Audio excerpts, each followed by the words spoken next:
Jo publico els conjunts de dades de recerca en el repositori de la UPC per diverses raons. La primera i més important és per deslligar els conjunts de dades de recerca del copyright de les editorials que ens publiquen els articles de recerca.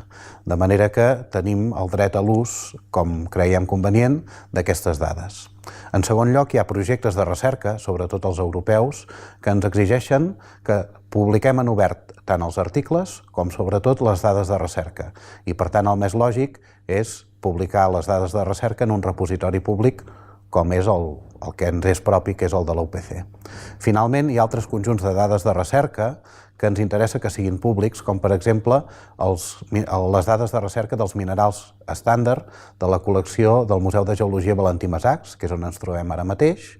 Són minerals que tenim caracteritzats geoquímicament i que són utilitzats per científics de tot el món en la seva recerca. Per tant, la manera de que aquests investigadors tinguin accés a les dades d'aquests minerals és publicar-ho en un repositori públic com és el de la UPC.